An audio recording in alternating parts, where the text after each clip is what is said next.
नमस्कार छोट्या बालमित्रांनो. मी श्रीयुत R. P. करपे सर आपलं सर्वांचं मनपूर्वक सहर्ष स्वागत करतो. आणि मुलांनो, आज आपण परिसराभ्यास भाग 1 मधील प्रकरण क्रमांक 5 कुटुंबातील मूल्ये आपण मुलांनो सगळेजण कुटुंबामध्ये राहतो. कुटुंबामध्ये आपले आई बाबा असतात, आपले बहीण भाऊ असतात, आपले काका काकी, आजी आजोबा या सर्वांच्या समवेत आपण कुटुंबामध्ये राहत असतो. आणि कुटुंबामध्ये राहत असताना कुटुंबातील सगळ्या सदस्यांबरोबर आपण मिळून मिसळून काही गोष्टी, काही निर्णय घेत असतो. आणि हे सगळं करत असताना आपण आपल्या कुटुंबाचा सुद्धा विचार करत असतो, आपल्या कुटुंबातील लोकांचा सुद्धा आपण विचार करत असतो. तर मुलांनो, पहिल्यांदाच त्यांनी आपल्याला विचारलंय, सांगा पाहू. आणि त्यामध्ये तुम्हाला त्यांनी 4 प्रश्न दिलेले आहेत. त्यामध्ये पहिला जो प्रश्न आहे मुलांनो, तुमच्या कुटुंबात सहलीला जाण्याचा निर्णय कसा घेतात. आता मुलांनो, आपल्या शाळेमधून शैक्षणिक सहली वेगवेगळ्या पर्यटन स्थळी, ऐतिहासिक स्थळी, निसर्गस्थळी जात असतात. आणि त्या सहलीला जाण्यासाठी आपल्या कुटुंबामध्ये निर्णय कोण घेतात, पहिल्यांदा तुम्ही कुणाबरोबर चर्चा करता. तर त्याचं उत्तर मुलांनो सहज आहे की आपण आपल्या आईबाबांबरोबर सहलीला जाण्याबाबत चर्चा करतो. आणि मग आपले आई बाबा तुम्ही सहलीला जायचं किंवा नाही याचा निर्णय घेत असतात. त्यानंतर मुलांनो, दुसरा प्रश्न आहे, तुम्ही सहलीला जाण्याचे ठिकाण सुचवता का. आता मुलांनो, सहलीला जाण्याचं ठिकाण हे एकतर ऐतिहासिक असतं, त्यानंतर नैसर्गिक असतं. आणि या ठिकाणी जाण्यासाठी किंवा या ठिकाणी जात असताना तिथं आपल्याला काहीतरी शिकता यावं, हा एक शिक्षकांचा उदात्त हेतू असतो. आणि शाळा ज्या सहली काढतात त्या सहली तुम्हा मुलांना काहीतरी शिकता यावं, काहीतरी पाहता यावं, काहीतरी त्यातून घेता यावं, यासाठी या सहलींचं आयोजन केलेलं असतं. आणि मग या सहली काढत असताना शाळा स्तरावर निर्णय होत असतो की कोणत्या ठिकाणी सहल घेऊन गेल्यानंतर मुलांना त्या ठिकाणी कशाचा अभ्यास करता येईल, ऐतिहासिक अभ्यास करता येईल का, भौगोलिक अभ्यास करता येईल का. आणि या दृष्टीनं शाळा सहलींचं नियोजन करत असते. पुढचा तिसरा प्रश्न आहे, सुट्टीत कोणत्या पाहुण्यांना बोलवायचे याबाबत तुम्ही सांगता का. आता बऱ्याच वेळेला सुट्टी लागल्यानंतर आपण काही पाहुण्यांच्या घरी जात असतो, काही पाहुणे आपल्या घरी येत असतात. आणि हे जे पाहुणे आपल्या घरी येतात त्यांना बोलवायचं काम तुम्ही करता का, याचं उत्तर तुम्ही द्यायचं आहे. त्यानंतर पुढचा प्रश्न आहे, कुटुंबातील सण समारंभाच्या तयारीत तुम्ही कोणती मदत करता. मुलांनो, आपल्या भारतीय संस्कृतीमध्ये अनेक सण उत्सव मोठ्या आनंदानं आणि उत्साहानं संपन्न होत असतात, साजरे केले जातात. हे सण साजरे करत असताना प्रत्येकजण त्या सणाचा आनंद आपापल्या परीनं लुटत असतो. तुम्हीही या सण समारंभामध्ये सामील झालेले असता. पण यामध्ये काही वेळा आपल्याला काही कामं करावी लागतात. उदाहरणार्थ, सण समारंभ म्हटल्यानंतर घर सजवणे, रांगोळी काढणे, घराची स्वच्छता करणे. आणि मग अशा सण समारंभाच्या तयारीत तुम्ही तुमच्या घरातील किंवा तुमच्या कुटुंबातील लोकांना काय मदत करता. पुढचा मुद्दा आहे मुलांनो, निर्णय घेण्यात सहभाग. मुलांनो, हा अत्यंत महत्त्वाचा मुद्दा आहे. कारण माणसाकडे निर्णय क्षमता असली पाहिजे. थोडक्यात काय तर आपल्याला निर्णय घेता आला पाहिजे. जर निर्णय घेता आला नाही तर आपल्या जीवनामध्ये बराचसाच गोंधळ निर्माण होतो. आणि म्हणून मुलांनो, निर्णय घेण्याची क्षमता ही अत्यंत महत्त्वाची गोष्ट आहे आणि ती प्रत्येक मुलाच्या अंगी, प्रत्येक नागरिकाच्या अंगी असायला हवी.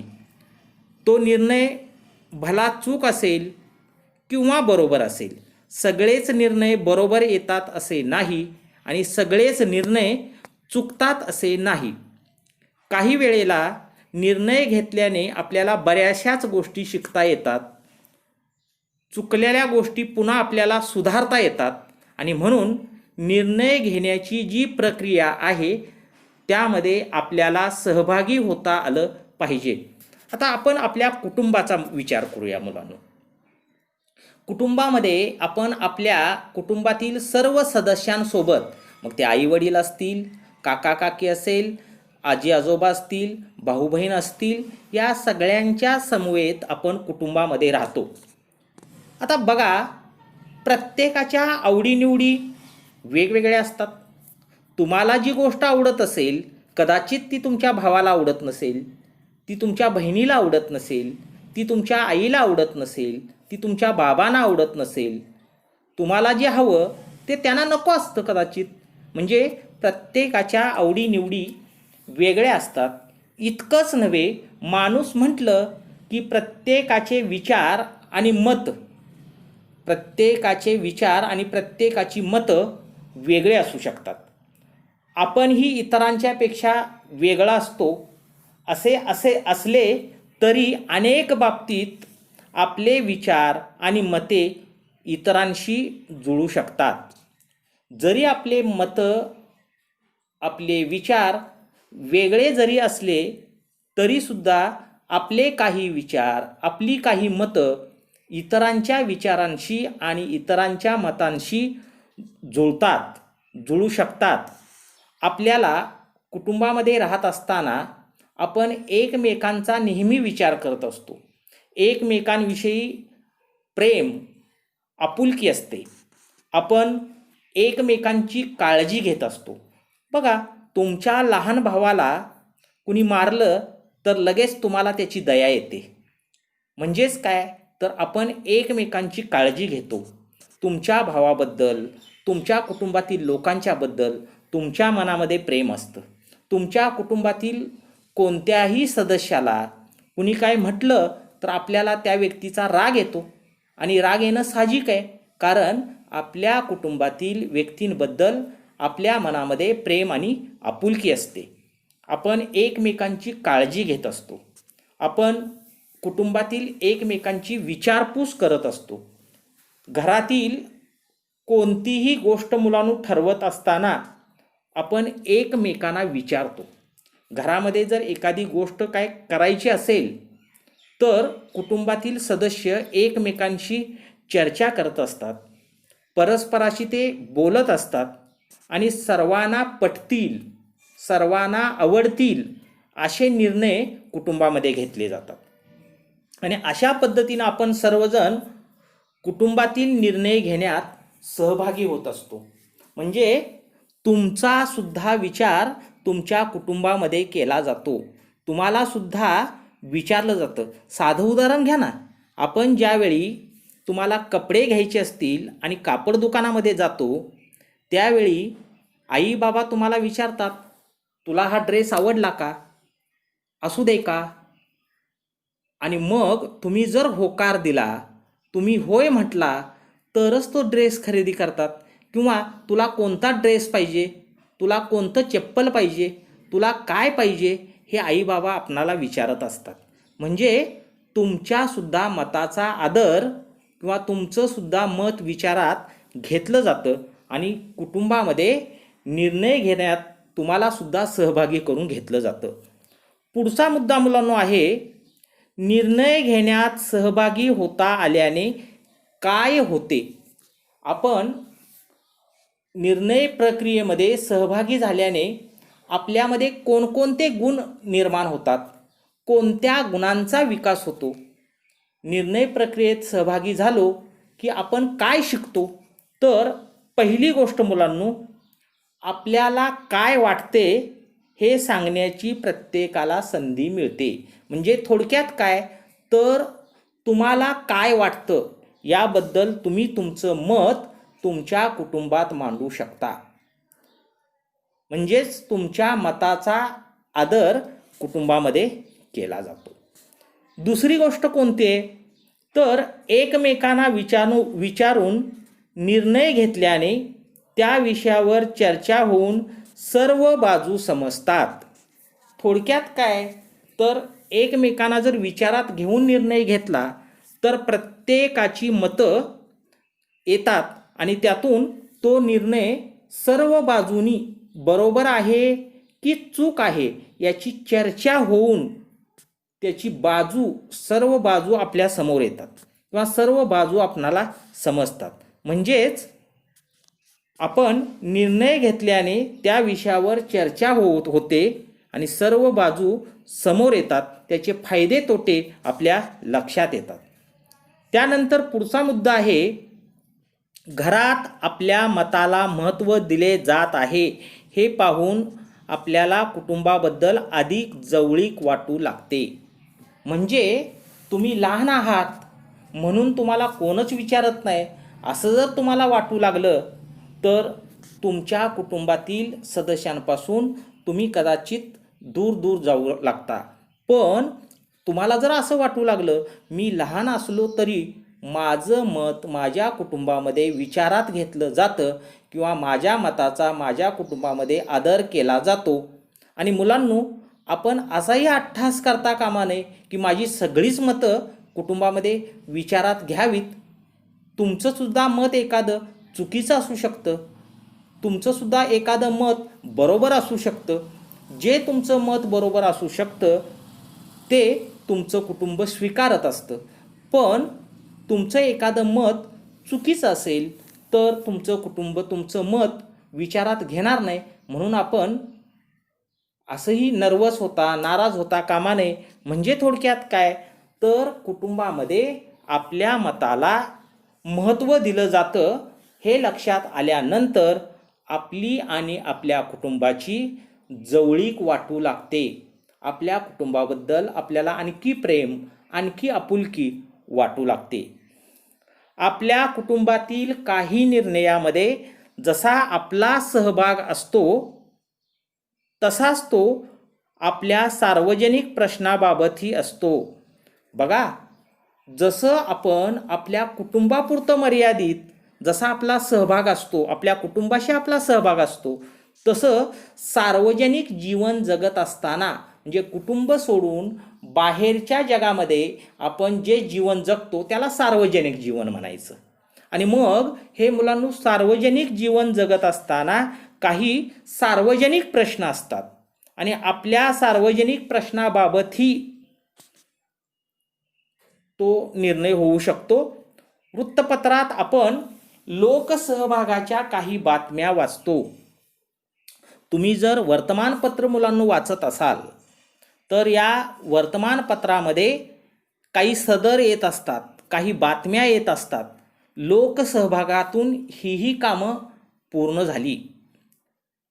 म्हणजे एखाद्या ठिकाणी शासकीय कामं होत नाहीत, त्या ठिकाणी लोकांच्या सहभागातून त्या गावाचा कायापालट होऊ शकतो, त्या भागाचा कायापालट होऊ शकतो. तिथं अनेक लोकांच्या सहभागातून कामं होत असतात.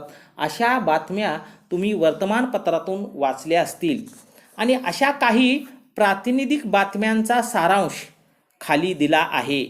त्यातील सार्वजनिक प्रश्न कोणता व त्यासाठी लोकांनी कसा सहभाग घेतला याची वर्गात चर्चा करा. म्हणजे थोडक्यात तुम्हाला इथं वाचा आणि चर्चा करा यासाठी काही बातम्या ठराविक दिलेल्या आहेत. आता इथं दिलेल्या बातम्या मुलांनो मी वाचतोय. या ठिकाणी वाचा व चर्चा करा.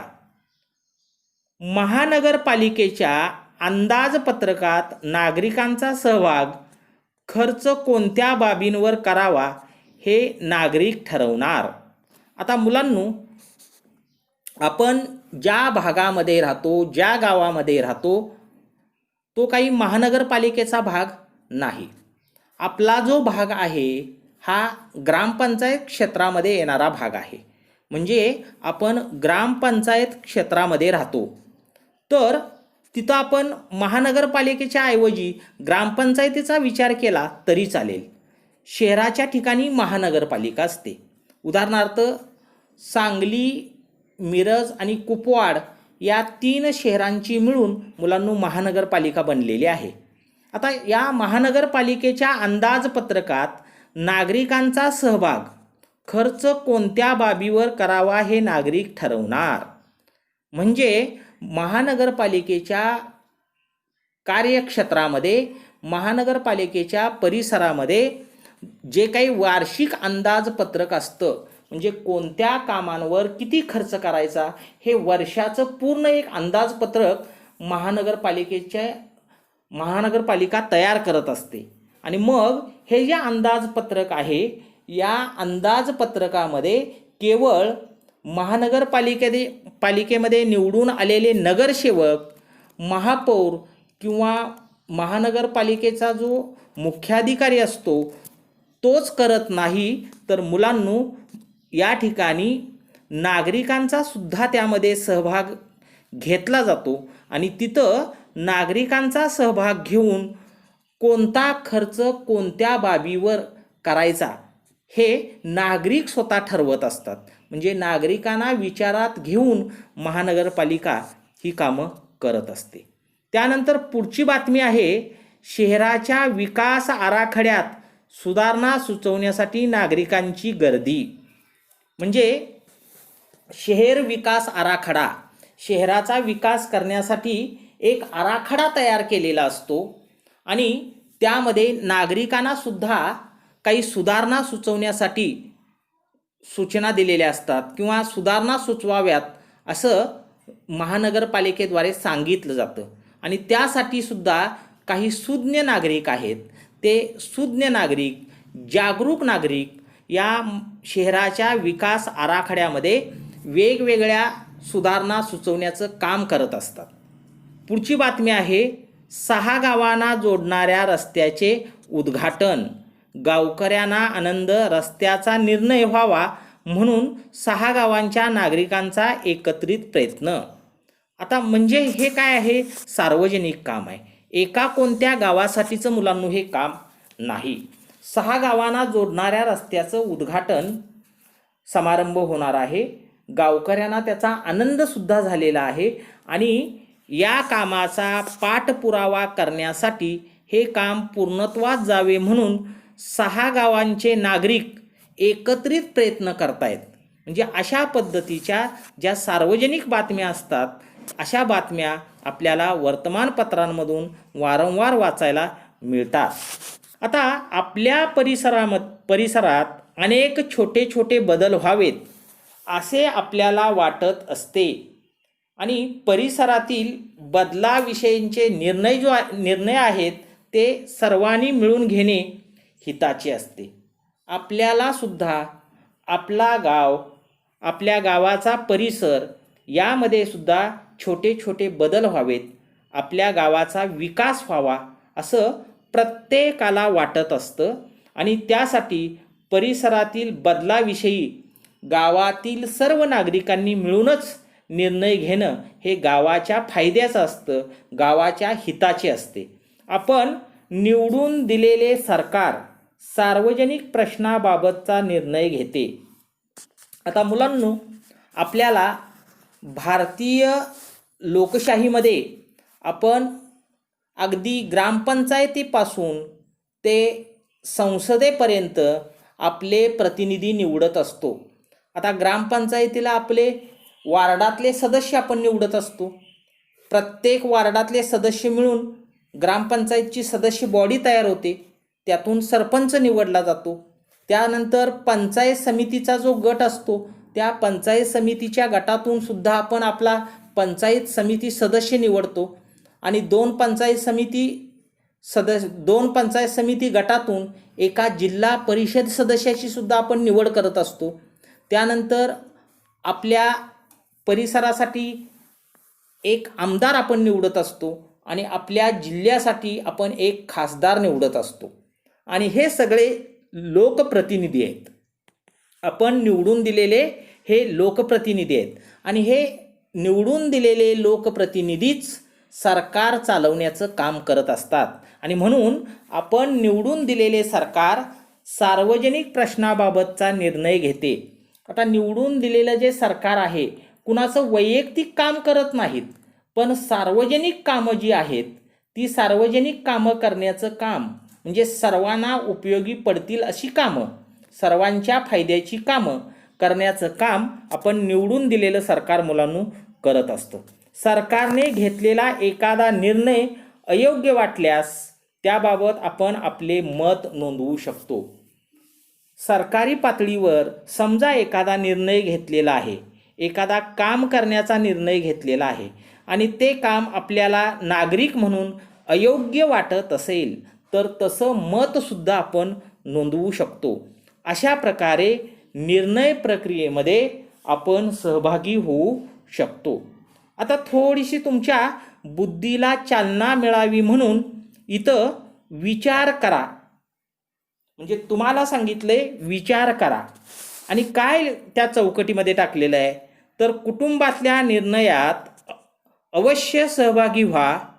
केवळ इतरांचे म्हणणे ऐकून आपले मत बनवू नका. आपल्याला जे म्हणायचे आहे त्यावर आपले मत मांडा. म्हणजे त्या चौकटीमध्ये आपणाला सांगितलेलं आहे की कुटुंबातल्या निर्णयामध्ये तुम्ही सहभागी झाला पाहिजे. दुसरी गोष्ट, इतरांचे म्हणणे ऐकून तुम्ही तुमचं मत बनवू नका. म्हणजे इतर सांगतात म्हणून ते असं असावं असं होऊ शकत नाही. म्हणजे इतरांचं ऐकून तुम्ही तुमचं मत बनवू नका, तर तुम्हाला जे म्हणायचं आहे ते तुमचं मत तुम्ही स्पष्टपणानं मांडा. त्याच्या खाली सांगा पाहू असा एक मुद्दा दिलेला आहे आणि त्यांनी पुढील प्रसंग काळजीपूर्वक वाचा, त्यातील कोणाचे वागणे प्रामाणिकपणाचे आहे ते सांगा. म्हणजे तुम्हाला एक प्रसंग दिलेला आहे, तो प्रसंग तुम्हाला काळजीपूर्वक वाचायला सांगितलेला आहे आणि त्यातलं कुणाचे वागणे प्रामाणिकपणाचे आहे ते तुम्ही ठरवायचं आहे. आता इथं आफरीनने मीनूकडे पेन्सिल मागितली. लिहून झाल्यावर तिने पेन्सिल परत केली. हा पहिला प्रसंग आहे. दुसरा प्रसंग आहे, शमा सायकलवरून पडली. आईला सांगताना मात्र तिने नेहाने मला पाडले म्हणून मी पडले असे सांगितले. आणि तिसरा प्रसंग आहे, रिक्षात सापडलेली पिशवी मेरीने जवळच्या पोलीस चौकीत जमा केली. आता मुलांनो, पहिला प्रसंग आपण बघूया. आफरीनने मीनूकडे पेन्सिल मागितली. लिहून झाल्यावर तिने पेन्सिल परत केली.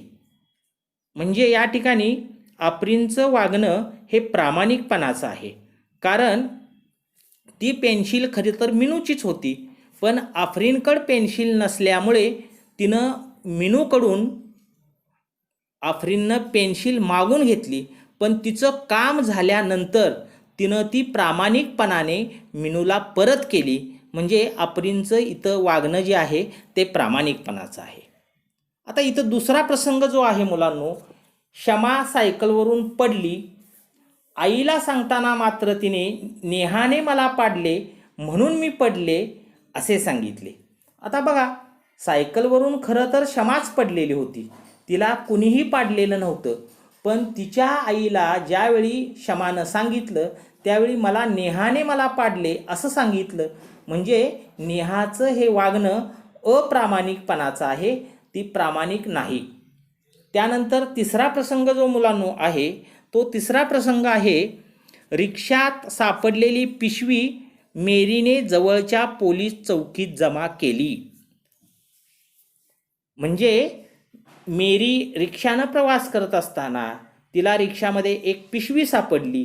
ती पिशवी मेरीची नव्हती, पण मेरीनं काय केलं तर जवळच्या पोलीस चौकीमध्ये ती पिशवी जमा केली. म्हणजे मेरीचा सुद्धा इथं प्रामाणिकपणा दिसून येतो. मुलांनो, आपल्या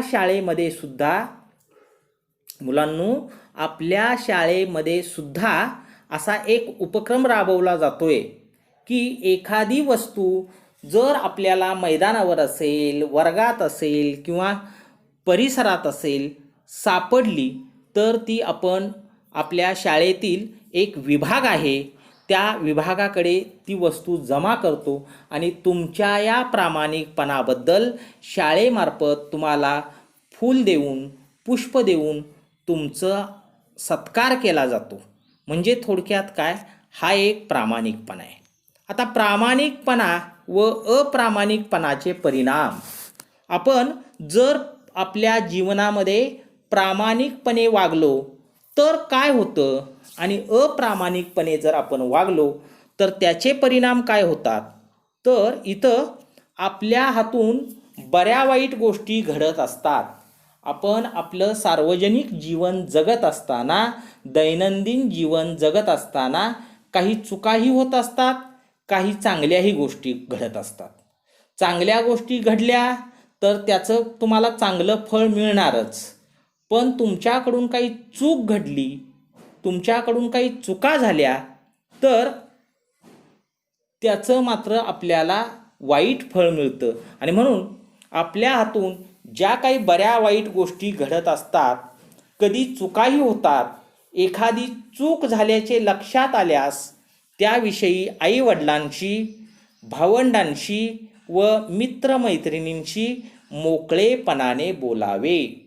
म्हणजे तशीच आपल्या मनामध्ये ती चूक धरून न बसता, आपल्या मनामध्ये तो विचार न ठेवता तो आपल्या आईवडिलांशी बोलावा, आपल्या भावंडाशी बोलावा, आपल्या मैत्रिणीशी बोलावं आणि प्रामाणिकपणानं माझ्याकडून ती चूक झालेली आहे हे आपण कबूल करावं आणि त्यातून आपल्याला झालेली चूक सुधारण्याची संधी मिळते.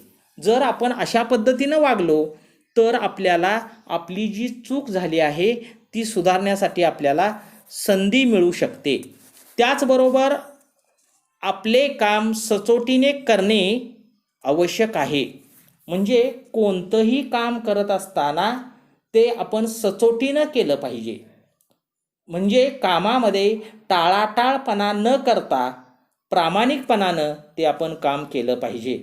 नात्यांमधील परस्पर विश्वास कसोशीने जपणे व कोणाचीही फसवणूक न करणे हे सुद्धा प्रामाणिकपणाचे लक्षण आहे. म्हणजे आपली जी नाती आहेत, भाऊ बहिणीचं नातं असेल, आई वडिलांचं नातं असेल, ही जी नाती आहेत ही नाती आपण विश्वासानं जपली पाहिजेत. कोणाचीही फसवणूक करता कामा नये. आणि हा सुद्धा एक मुलांनो अतिशय महत्त्वाचा प्रामाणिकपणा आहे. प्रामाणिकपणा आपल्याला निर्भय बनवतो. जो माणूस प्रामाणिक असतो त्याला कोणत्याही गोष्टीची भीती वाटत नाही, तो धाडशी बनतो. म्हणजे प्रामाणिक माणूस हा निर्भय, भय म्हणजे भीती आणि नि म्हणजे नाही, म्हणजे प्रामाणिक माणसाला कशाचीही भीती नसते. पण अप्रामाणिक माणूस जो असतो तो नेहमी मनातल्या मनात घाबरलेला असतो. या उलट अप्रामाणिकपणे वागल्यास आपला आत्मविश्वास कमी होतो. कुटुंबात तसेच आपल्या सार्वजनिक जीवनातही आपण प्रामाणिकपणे वागले पाहिजे. प्रामाणिक व्यक्तीबद्दल सर्वांनाच आदर वाटतो. प्रामाणिकपणा ही एक आपली ताकद आहे. थोडक्यात काय तर आपण प्रामाणिक असायला पाहिजे. आता इथे एक माहीत आहे का तुम्हाला म्हणून एक प्रसंग दिलेला आहे. काय प्रसंग दिला आहे? 2011 साली भारत विरुद्ध वेस्ट इंडिज क्रिकेट सामन्यामध्ये सुरुवातीच्याच एका षटकात सचिन तेंडुलकर यांचा झेल वेस्ट इंडिजच्या गोलंदाजाने पकडला. गोलंदाजाने पंचाकडे अपील केले. चेंडूचा स्पर्श बॅटला झालेला नाही असे वाटून पंचांनी तेंडुलकर नाबाद असल्याचा निर्णय दिला. परंतु चेंडूचा स्पर्श आपल्या बॅटला झाला आहे हे माहीत असल्याने नाबाद घोषित असूनही सचिन तेंडुलकर मैदानातून पॅव्हिलियनमध्ये परतले. म्हणजे थोडक्यात काय मुलांनो, हा सचिन तेंडुलकरचा प्रामाणिकपणा आहे.